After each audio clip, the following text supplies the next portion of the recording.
الحمدللہ رب العالمین والصلاة والسلام علی سید الانبیاء والمرسلین اما بعد فاعوذ باللہ من الشیطان الرجیم بسم اللہ الرحمن الرحیم۔ الحمدللہ الہادی پروگرام میں سورہ یوسف میں حضرت یوسف علیہ السلام کا واقعہ چل رہا تھا، اور پچھلے پروگرام میں ہم یہاں تک پہنچے تھے کہ یوسف علیہ السلام کے 10 بھائی اپنے 11ویں بھائی بنیامین کو بھی لے کر آئے جو یوسف علیہ السلام کے سگے بھائی تھے، اور غلہ لینے کی غرض سے آئے۔ جب یہ سب بیٹھے تو 10 بھائی ایک طرف بیٹھ گئے اور بنیامین اکیلے دسترخوان پہ بیٹھے تو ان کو رونا آیا کہ آج میرا بھائی یوسف ہوتا تو میرے ساتھ بیٹھتا۔ یوسف علیہ السلام ان کے پاس بیٹھ گئے اور کہا کہ میں آپ کا بھائی بن جاتا ہوں، تو بڑے خوش ہوئے۔ پھر جب قریب ہو گئے تو حضرت یوسف علیہ السلام نے ساری بات بتائی کہ میں ہی یوسف ہوں اور اللہ تبارک و تعالیٰ نے آج مجھے یہ بادشاہت عطا فرمائی ہے، لیکن تم اپنے بھائیوں کو بھی یہ بات نہ بتانا۔ اور پھر آپ نے فرمایا کہ میں چاہتا ہوں تم میرے پاس رہو، لیکن اس کے لیے مجھے کوئی نہ کوئی حیلہ اختیار کرنا پڑے گا، ایسے تو تمہارے بھائی تمہیں چھوڑیں گے نہیں، تو اگر تم اجازت دو تو میں حیلہ اختیار کر لوں۔ تو بھائی نے کہا ٹھیک ہے آپ کر لیں۔ تو آپ نے پھر ان کو غلہ دیا، اور غلہ دینے کے بعد جو غلہ ناپنے کا بادشاہ کا ایک پیالہ تھا جو بڑا سونے اور چاندی کے کام سے مرصع کیا گیا تھا، وہ اپنے بنیامین بھائی کے سامان میں چھپا دیا۔ قافلہ مصر سے باہر نکلا تو شور مچ گیا کہ جی پیالہ غائب ہو گیا ہے۔ قافلے کو واپس بلایا گیا۔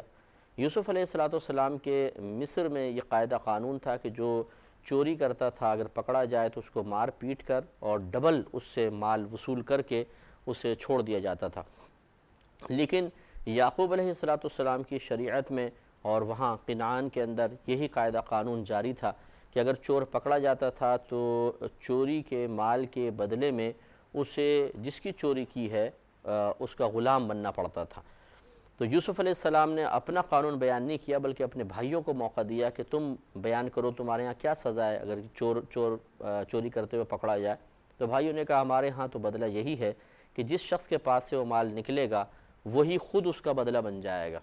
ہم تو ایسی بدلہ دیتے ہیں۔ یوسف علیہ السلام نے فرمایا ٹھیک ہے۔ اب سامان جب دیکھا گیا کسی کے پاس سے نہ نکلا، صرف بنیامین کے پاس سے برآمد ہو گیا،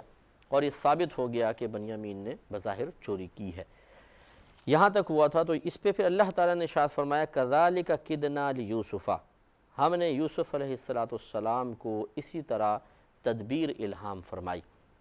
یہی میں آپ کو بتا رہا تھا کہ بظاہر یہ یوسف علیہ السلام کی ذہانت کا نتیجہ نظر آتا ہے، اور مجازاً ہم یوسف علیہ السلام کی طرف نسبت بھی کر سکتے ہیں کہ آپ نے بڑی حکمت اور کمال سے اپنے بھائی کو اپنے پاس روک لیا، لیکن اللہ تعالیٰ نے ایک واضح مسئلہ ہمارا عقیدہ بیان کیا کہ حقیقی طور پر ہر کمال کا مرجع ہمارے رب کریم کی ذات ہے۔ اللہ تبارک و تعالیٰ ہی وہ ہمارا رحیم و کریم رب ہے کہ جو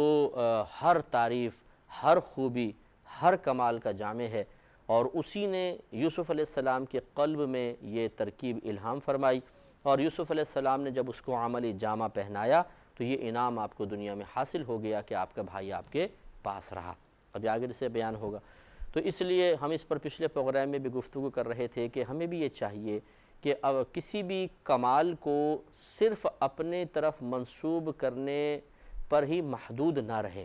بلکہ ترتیب یہ رکھیں اور اس اسلوب کو اپنائیں کہ پہلے اللہ تبارک و تعالیٰ کی طرف کمال کی نسبت کریں، پھر چاہے اپنی طرف کر لیں۔ آپ سے اگر کوئی بھی کام بہت اچھا ہو جائے، آپ بہت ہی بہترین کام کریں، لوگ آپ کی پیٹھ تھپک رہے ہوں، آپ کی تعریف کر رہے ہوں، تو یہ کبھی ذہن میں نہ سوچیں کہ یہ میرا ذاتی کمال ہے، بلکہ سب سے پہلے یہ سوچیں کہ اے اللہ تیرا بڑا کرم ہے کہ تو نے یہ کام مجھ سے کروا لیا، ورنہ ایسا بھی ہو سکتا تھا کام بگڑ جاتا اور یہی لوگ جو تھپکیاں دے رہے ہیں، تھپڑ مار رہے ہوتے اور گالیاں بک رہے ہوتے خراب قسم کی۔ تو یہ تیرا بڑا کرم ہے کہ تو نے اس صورتحال سے بچا کے مجھے کمال کی طرف مائل فرمایا۔ اس لیے پہلے آپ اللہ کی طرف نسبت کریں اور اس کا شکر ادا کریں، پھر ٹھیک ہے اللہ تعالیٰ نے جب کسی کو عزت دی ہو تو وہ دنیا میں اس سے فائدہ بھی حاصل کر لے۔ یہ ایک بہترین طریقہ ہے، یہی ادب ہے، یہی احترام ہے۔ ہمارے نبی کریم صلی اللہ علیہ وسلم کی سوچ اور فکر کا نتیجہ دیکھیے، آپ نے ارشاد فرمایا کہ جنت میں کوئی شخص اپنے عمل کی وجہ سے نہیں جائے گا بلکہ صرف اور صرف اپنے رب کی رحمت اور کرم سے جائے گا۔ تو صحابہ کرام علیہم رضوان نے عرض کیا رسول اللہ صلی اللہ علیہ وسلم کیا آپ بھی؟ آپ نے ارشاد فرمایا کہ ہاں میں بھی، جب میں جنت میں جاؤں گا تو صرف اپنے رب کی رحمت سے ہی جنت میں جاؤں گا۔ کتنی بڑی بات ہے کہ سرکار نے کتنے عمل کیے ہیں، کتنی مشقتیں سہی ہیں، کتنی روحانی، جسمانی، مالی اذیتیں برداشت کی ہیں، اور دین کی تبلیغ کا فریضہ تسلسل سے سر انجام دیا ہے، لیکن آپ اس کمال کی نسبت اپنی طرف نہیں کر رہے ہیں۔ آپ یہ نہیں کہہ رہے ہیں کہ جنت میں اپنی کوشش سے، اپنے کمال سے، اپنی محنت مسلسل سے جنت میں جاؤں گا، نہیں، بلکہ مطلقاً نفی کر دی کہ نہیں، میں بھی اپنے عمل سے نہیں، میں تو صرف اپنے رب کی رحمت سے جنت میں جاؤں گا۔ یہ ہماری تعلیم کے لیے ہے، وہ تو ان عقائد کو بہت اچھی طرح جانتے ہیں، اس سوچ کو، فکر کو، خوبی کو، کمال کو، اچھے وصف کو ہمارے نبی کریم صلی اللہ علیہ وسلم بہت بہتر سمجھتے ہیں۔ ہماری تعلیم کے لیے ہے کہ اسی طریقے سے اپنے رب کی طرف متوجہ رہو، ہر کمال کی نسبت اللہ کی طرف کرتے رہو۔ تو جتنے میرے دیکھنے والے بھائی اور بہن ہیں، ان سب سے میری گزارش ہے کہ آپ کسی کمال کی نسبت اپنی طرف کرنا چاہیں تو کر سکتے ہیں، لیکن اولاً اللہ کی طرف بھی کریں اور اس کو ظاہر کریں۔ یوں بھی نہ کریں کہ دل میں کہیں کہ یہ سب میرے رب کا ہے، لیکن زبان سے بس اتنا کہہ رہے ہوں لوگوں کے سامنے ہے، دیکھا میرا کمال، اور آپ کا دل ڈر رہا ہو یا اندر سے نفس آپ کو روک رہا ہو کہ کوئی اس کمال کی نسبت اللہ کی طرف نہ کر دے، ورنہ پھر میرا کیا کمال رہ جائے گا۔ ایسا ہوتا بھی ہے، بعض لوگ معاذ اللہ ثم معاذ اللہ ایسے بھی ہمیں ملے ہیں کہ جب یہ کہا جائے کہ کوئی اچھا انہوں نے کام کیا کہ یار یہ سب تو اللہ کا کرم ہے، بولتا اللہ کا کرم تو ہے بھائی، ہم نے بھی کیا ہے۔ یعنی اندازہ کریں کہ وہ اس بات کو ہی پسند نہیں کرتے کہ مکمل طور پہ نسبت اللہ کی طرف کر دی جائے، وہ کہتے ہیں کچھ ہمارا بھی تو کمال مان لو بھائی۔ یہ غلط طریقہ ہے، مکمل یہ کمال اللہ کا ہے۔ جو بھی ہم کمال اختیار کرتے ہیں، ترقی ہے، ہماری سکسیس ہے، وہ سب اللہ تبارک و تعالیٰ کے کرم سے ہے۔ ہزاروں لوگ جو ناکام ہوتے ہیں وہ آپ کی طرح کامیاب کیوں نہیں ہوئے؟ اس لیے نہیں کہ ان میں شاید کچھ فہم کی کمی تھی یا کچھ اور دیگر معاملات تھے، وہ آپ سے زیادہ ذہین بھی ہو سکتے ہیں، وہ آپ سے زیادہ طاقتور، آپ سے زیادہ افرادی قوت کے حامل بھی ہو سکتے ہیں، لیکن ان کی ناکامی صرف اس وجہ سے ہے کہ اللہ تبارک و تعالیٰ نے ان کو کامیاب کرنے کا ارادہ نہ فرمایا تھا۔ اگر یہی ارادہ آپ کی طرف بھی متوجہ ہو جائے تو ہم چاروں شانے چت زمین پہ گرے ہوں گے۔ اس لیے تمام دیکھنے والے ہمارے بھائی اور بہن، آج سے پہلے اگر آپ نے کبھی اس چیز کو ناپسند کیا ہو کہ کمال کی نسبت اللہ کی طرف کیوں ہو کر دی گئی، ہماری طرف کیوں نہیں ہوئی، تو اس پہ توبہ کر لیں، اور آئندہ پوری زندگی آپ کی زبان سے جملہ حتی الامکان یہی نکلے، یہ سب میرا رب کا کرم ہے اور کمال ہے، ہمارا کیا ذاتی کمال۔ پھر لوگ اگر نسبت مسلسل کر رہے ہیں، نہیں جی آپ کا بھی جی کمال ہے، ٹھیک ہے جی، بہت شکریہ، مہربانی آپ کی، ٹھیک ہے، لیکن پہلے اپنے رب کو تمام کریڈٹ دینا چاہیے۔ ہمارا رب ہی پوری کائنات کا نظام چلا رہا ہے، اسی کے ارادوں سے سب ہو رہا ہے، ورنہ ہماری کیا اوقات اور کیا مجال کہ ہم کچھ کر سکیں۔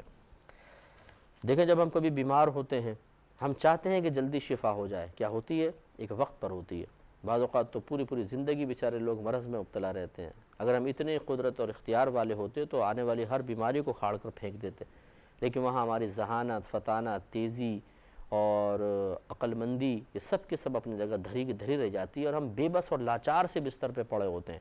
اس وقت یہ وقت ہوتا ہے اصل میں سوچنے کا کہ واقعی ایک ذات ایسی ہے جو بڑی قادر مطلق ذات ہے، چاہے تو لہیم شہیم آدمی کو بستر پہ گرا دے اور وہ اپنا ہاتھ بھی نہ ہلا سکے، تو پھر ہمیں سمجھنا چاہیے کہ واقعی ہمارا رب بڑی قدرت اور قوت والا ہے، اسی کو زیبا ہے کہ اس کی طرف ہر کمال کی نسبت کی جائے۔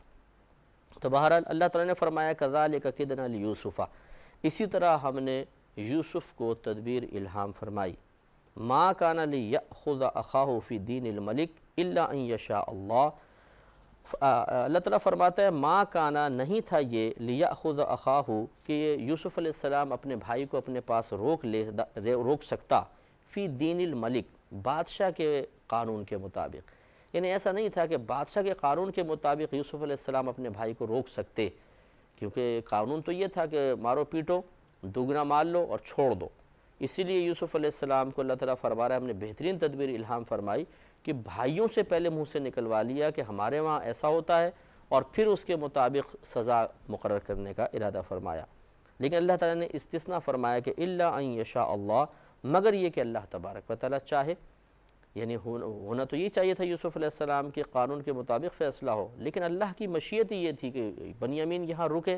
تو یوسف علیہ السلام کو یہ تدبیر الہام فرمائی گئی۔ انہوں نے بھائیوں کی زبان سے ان کی سزا کو بیان کروایا تاکہ بھائی بعد میں یہ نہ کہہ سکیں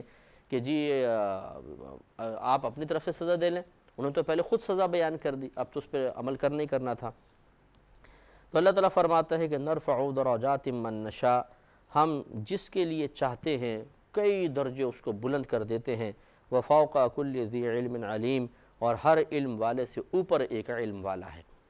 تو اب اندازہ فرمائیں کہ پہلے تو اشارہ فرمایا کہ یوسف علیہ السلام کو جو درجات دیے گئے، کہاں کنویں کی گہرائی اور اندھیرے میں آپ موجود تھے، اور کہاں اللہ تبارک و تعالیٰ نے آپ کو عزت کے ایک اعلیٰ مقام پہ بٹھایا کہ آج بھائی آپ کے سامنے ہاتھ باندھے کھڑے ہوئے ہیں، جس کو اللہ تعالیٰ چاہے درجوں بلند کر دے۔ تو لہٰذا ہم نے پہلے بھی اس پہ تھوڑا سا اشارہ کیا تھا، پھر اشارہ کر رہے ہیں کہ آپ کے اطراف میں کچھ لوگ ایسے ضرور ہوں گے کہ جن کو آپ کبھی کبھی نگاہ حقارت سے دیکھتے ہوں گے۔ گھروں کے اندر بھی ایسا ہوتا ہے کہ گھر کے اندر اگر کسی ایک کو عزت مل رہی ہوتی ہے، دوسرے کو اتنی عزت نہیں ہے، وہ اس کو نگاہ حقارت سے دیکھتا ہے۔ اسکول، کالج، فیکٹریز وغیرہ میں بھی ایسی ہوتا ہے کہ ہم اپنے سے ماتحت کو ذرا حقارت کی نگاہ سے دیکھ رہے ہوتے ہیں، لیکن اللہ تبارک و تعالیٰ کا اس ماتحت کے بارے میں کیا ارادہ ہے یہ ہمیں پتہ نہیں ہوتا۔ اس لیے بعض اوقات ایسا ہوتا ہے ایک دم نیچے والا ترقی کر کے ہم سے اتنا اوپر چلا جاتا ہے کہ پھر ہم اس کے سامنے چھوٹے سے لگنے لگتے ہیں، اور پہلے ہم اس کا وہ ہمارا ادب کرتا تھا اور ہم سے گھبراتا تھا، پھر ہم اس سے گھبرانے لگتے ہیں۔ بہت سے لوگ ایک دم ترقی کر کے اپنے سینئر سے بھی اوپر چلے جاتے ہیں۔ تو اس لیے اس قسم کے واقعات میں بڑا پیارا درس ہے،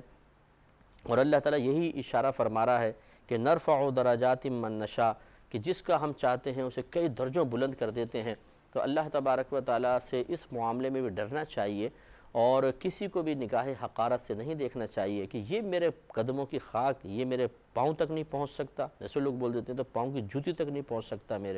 یہ میرا مقابلہ کیا کرے گا۔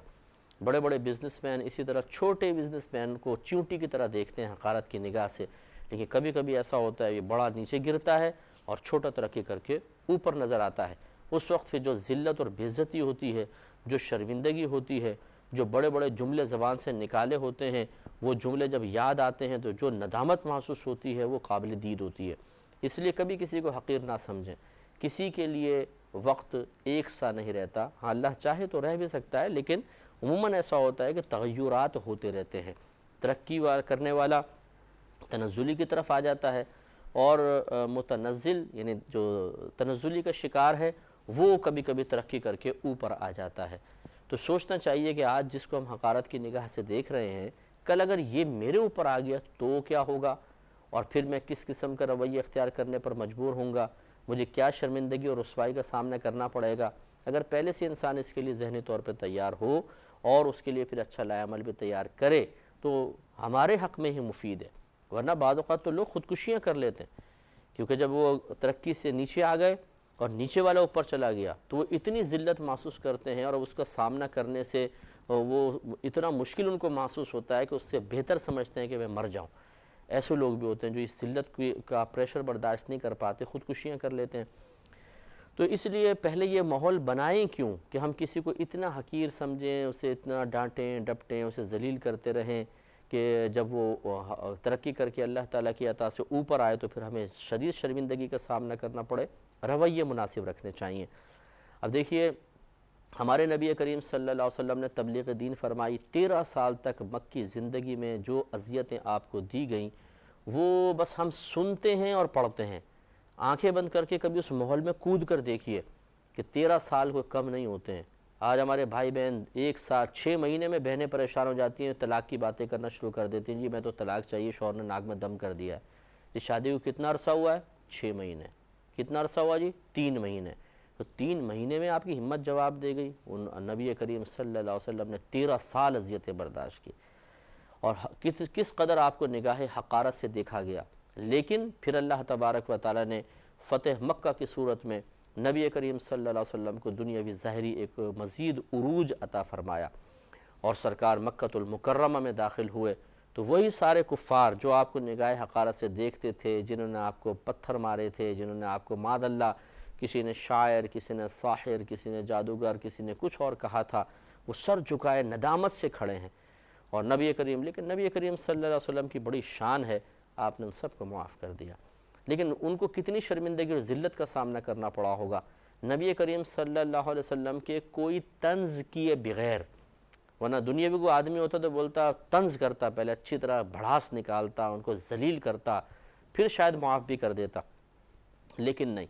معاف کرنا اگر اس طرح ہو کہ ذرہ برابر اپنا انتقام نہ لیا جائے، یہ بڑا کمال ہے، بہت بڑا کمال ہے۔ بہت سے لوگوں کو ہم نے دیکھا ہے، پہلے وہ تلخ جملے بولتے ہیں، ذلیل کرتے ہیں سامنے والے کو، پھر کہتے ہیں جاؤ معاف کیا۔ تو چلو معاف کیا پھر بھی بڑی بات ہے، لیکن جو آپ نے جملے کہہ کے اپنے دل کو ٹھنڈا کر لیا نا، اس معافی کے اندر اتنا کمال نہیں ہے۔ کمال اسی وقت ہو کہ جب آپ بالکل کسی بھی قسم کا انتقام نہ لیں، کسی بھی قسم کا جملہ نہ کہیں، تو کمال ہے۔ تو اللہ تعالیٰ کس کو درجات کی بلندی دینے کا ارادہ رکھتا ہے، نہ آپ کو پتہ ہے نہ مجھے پتہ ہے۔ اس لیے اپنے جو کلیگس ہیں، اپنے جو ساتھ کام کرنے والے ہیں، اپنے جو ماتحت ہیں، انہیں کبھی نگاہ حقارت سے نہ دیکھیں، ان کے ساتھ ایسا سلوک نہ کریں، ایسا رویہ اختیار نہ کریں جو تحقیر بھرا ہو، کہ ایسا نہ ہو کبھی وہ ترقی کر کے آئیں تو پھر ان سے نگاہیں ملانا مشکل ہو جائے۔ اور آگے اللہ تعالیٰ نے فرمایا وَفَوْقَ كُلِّ ذِي عِلْمٍ عَلِيمٍ، ہر علم والے کے اوپر ایک علم والا ہے۔ یہ ایک حقیقت کا بیان ہے کہ کوئی بھی شخص یہ نہیں کہہ سکتا کہ کل علم میرے پاس ہے۔ نبی کریم صلی اللہ علیہ وسلم کے پاس بالاتفاق تمام مخلوق سے زیادہ علم ہے، لیکن نبی کریم صلی اللہ علیہ وسلم سے زیادہ اللہ تبارک و تعالیٰ کا علم ہے۔ ہاں، اللہ تعالیٰ سے اوپر کسی کا علم نہیں ہو سکتا۔ تو یہ جو وہ فوق کل ذی علم علیم اللہ تعالیٰ کی ذات کے علاوہ کے لیے ہے، یعنی اس اعتبار سے کہ اللہ کی ذات کے علاوہ جتنے بھی لوگ ہیں ہر ایک کے اوپر کوئی نہ کوئی علم والا ضرور ہے، لیکن اللہ تبارک و تعالیٰ سے زیادہ کوئی علم والا نہیں ہو سکتا ہے۔ تو کسی بھی اب شعبے میں چلے جائیے، آپ مارکیٹنگ کے شعبے میں چلے جائیں، بزنس کے شعبے میں چلے جائیں، آپ آرٹ کے شعبے میں چلے جائیں، علمی شعبے میں آ جائیں، ہر جگہ ایسا ہے کہ کچھ سینئرز کچھ جونیئرز، پھر سینئرز میں بھی کوئی بہت زیادہ ماہر کوئی کم ماہر، اس طریقے سے ہر علم والے کے اوپر ایک علم والا ہے۔ یہاں پہ اللہ تعالیٰ کے کہنے کا مقصود یہ ہے کہ جو 10 بھائی تھے حضرت یوسف علیہ السلام کے، یہ سب کے سب صاحب علم تھے اور بہترین علم رکھتے تھے، کیونکہ یہ حضرت یعقوب علیہ السلام کے صاحبزادے تھے اور نبی زادے ہونے کی وجہ سے ان سب کو بہترین علمی تربیت دی گئی تھی۔ لیکن یوسف علیہ السلام ان سے زیادہ ذہین اور فطین تھے، لہٰذا آپ نے اپنے علم کو استعمال کرتے ہوئے ان بھائیوں کو بھی گویا کہ عاجز کر دیا، اور وہ آپ کی اس تدبیر کی حقیقت تک نہ پہنچ سکے، اور انہیں بھی تسلیم کرنا پڑا کہ بھائی ٹھیک ہے اب اس بھائی کو چھوڑنا پڑے گا، اور وہ حضرت یوسف علیہ السلام کی اس حکمت کو نہ سمجھ سکے۔ تو اللہ تعالیٰ نے یوسف علیہ السلام کو بھائیوں سے زیادہ علم عطا فرمایا، اسی حقیقت کا بیان یہاں اللہ تعالیٰ نے بیان فرمایا ہے۔ قالوا، اب جب یہ ثابت ہو گیا کہ بنیامین نے چوری کی ہے، تو انہوں نے کہا ان یسرق، اگر اس نے چوری کی ہے، یعنی ہمارے اس بھائی نے بنیامین نے چوری کی ہے، فقد سرق اخ له من قبل، تو بے شک اس کے بھائی یوسف نے اس سے پہلے ایک چوری کر لی ہے، اس نے بھی چوری کی ہے۔ یعنی اب یہ بھائیوں نے دیکھیں، ایک تو یہ کہا کہ ان یسرق، اگر اس نے چوری کی ہے، کیونکہ بھائیوں کو بھی کامل یقین نہیں تھا کہ بنیامین نے چوری کی ہوگی، وہ بھی شوہ میں تھے کیونکہ ابھی ثبوت تو کوئی واضح طور پہ تھا نہیں۔ انہوں نے کہا اگر چوری کی ہے تو یوسف نے بھی اس سے پہلے چوری کی ہے، گویا کہ ان کے سگے بھائی کی طرف نسبت کی، اور یوسف علیہ السلام سامنے بیٹھے ہوئے ہیں۔ یہ کیا چوری تھی، کیا نسبت کی تھی اور کیوں کی تھی، اس پہ انشاءاللہ کلام کریں گے، لیکن نیکسٹ پروگرام میں۔ وآخر دعوانا ان الحمدللہ۔